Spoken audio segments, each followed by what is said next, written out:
is always such a great place to come. Ocala National Forest.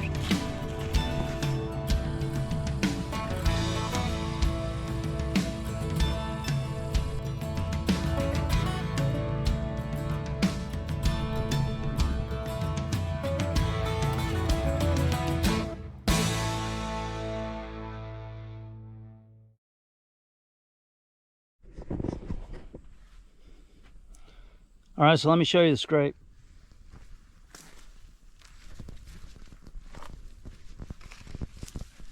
It's real inconspicuous because it's in soft soil, and if you weren't paying attention, you might go right by it. So he scraped right here, and that's where he did his business. Of course, here's some more right here where he scraped a little bit right here. There's a trail comes in and out of here. But yeah, that's a very good indicator that the buck is going to come back, because now this is an active scrape when you see urine in it like that. Just wanted to show that to you. And this is the green he was in right here when he came out. He was walking over through here, and we was like over here somewhere when I grunted to him. So, and this is the tree that I was in, right there. So I almost forgot to show you my setup. Okay, so here's the access trail. Right down there is where the scrape is. Again, the stand was turned around, and then here's the green that the buck was in. I saw him coming through. I could see him and then not see him, then not see him, and he walked all the way up through there. And when he got up there, right about there where that tree is where I grunted at him and turned him around. It looked like he was leaving, and sure enough, that little got his attention and piqued his curiosity, and he turned around and started coming back. And again, the scrape is right down there. And don't ignore the scrapes. Don't ignore sign. I did it for a lot of years, and I wonder how many deer I passed up.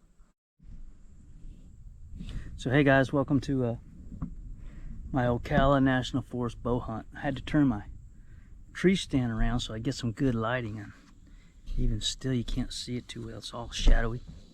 You have to forgive the setup. But I'm in the Ocala National Forest. I'm archery hunting for white-tailed deer, and I had a pretty good hunt this morning. I had a good buck encounter, and I'm gonna tell you about it. My truck is parked on the road in a parking spot that I frequent and park in a lot. I got a ladder stand in this block of woods right here. I got an access trail that comes around this green. It goes to a trail that leads down to my stand. Real familiar with it, right? I was in here 3 weeks ago. I think it was the first week of archery season. Came up on a Wednesday. And I hunted it, and I did not see a deer, but I saw a scrape right here. And it was pretty small. It wasn't very impressive. I kind of ignored it. This morning I thought I might hunt in some timber over here.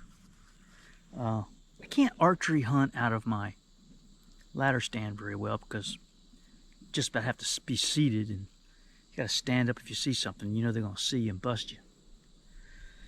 So anyway, I got in here this morning. I have my deer buggy, and I've got my worn and sweat archery stand. I got my backpack. I got all my gear. I came by that scrape, and a buck had urinated in it this morning. And it's freshened up the scrape. It's active. It's an active scrape, right?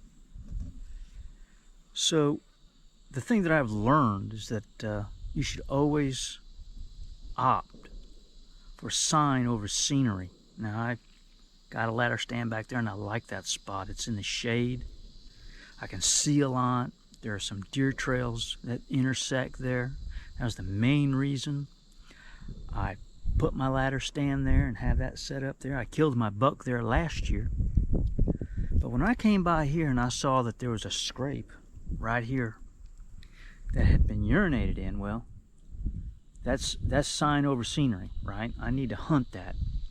So I found this tree, The scrape is 21 yards away.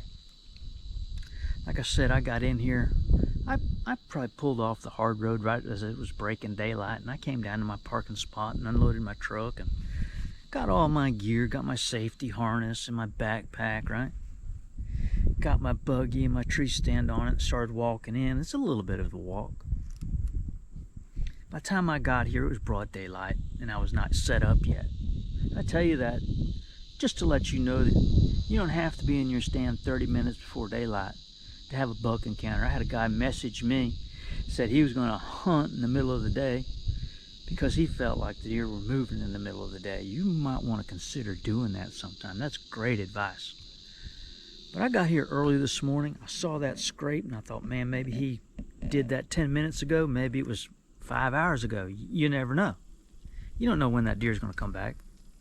But I found this tree. It's 21 yards to that scrape. I decided I was going to hunt over that scrape. That's what I did. I got in this tree. Now I've got a green right here. Like I said, I turned the stand around to make the video. The green was behind me. And the scrape was on my shooting side. So it was a perfect setup. Wind was in my face. Can't ask for no better than that. So about an hour in, I turn around and look, and there's a deer coming through the green. I have to break my neck to get turned around to see. And it was visible, then not visible, visible, then not visible. Going through little openings, you can see it, and there's a racked buck. I said, wow, there's my buck, right? There's my buck. So picked up my bow. I already had an arrow nocked, ready to go. Perfect position. And the deer was moving from east to west. It looked like it was leaving. I thought, hey man, where are you going? Your scrape's over here. So I grunted to him with just with my throat, with my voice. I just went, argh. Well, he stopped right away and turned and looked. I hit it again, argh, and he started coming. And that's 100 yards. Yeah, he was 100 yards away, and I could see him in this green. I'll show you the green. I'll show you where the scrape is. And he started coming. I said, okay, game on. I started getting excited, right? So he was coming really slow, but coming nonetheless. I could see him and not see him, and I identified him as a legal buck. And if I get the opportunity to shoot this deer, I'm gonna shoot him. And he came into some cover. Now, the tree that I'm in is my only option for the scrape. I have no other tree that I can get in and have. If the deer comes to the scrape, this is the only tree that gives me a chance to shoot that deer. The only problem is it's kind of exposed. I was exposed, and there's nothing I could do about it. The deer went behind some cover, so I came to full draw. I was excited. I was real excited. My heart was pounding. I couldn't believe I was going to get an opportunity.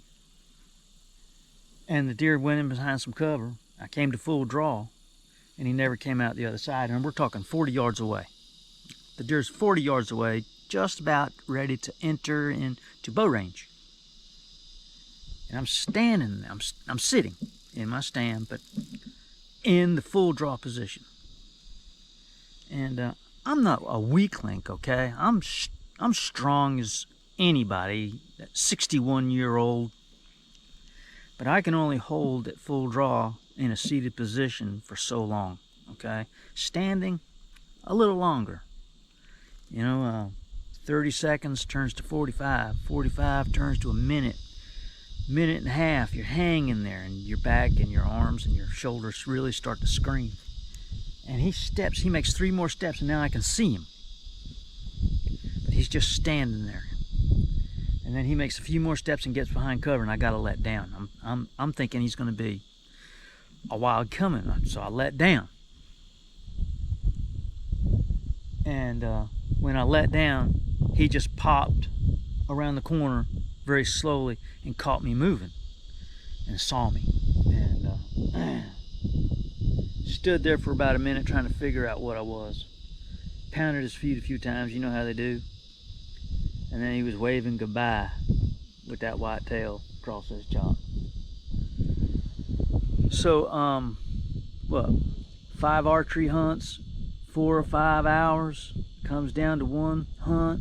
Hey, it was a great experience. I wouldn't change it for anything. It's tough. It's tough to kill a deer with archery equipment on public land here in Florida. If you're struggling with it, you're not alone, okay? I'm gonna go this season and I'm not gonna get me a deer with my bow. I got a hog and that helps a little bit. But if I could have killed that deer, it sure would have been great, but it just didn't work out. So that's the way it is. But again, I like I said, I opt for scenery, sign over scenery every time. I got a scrape here.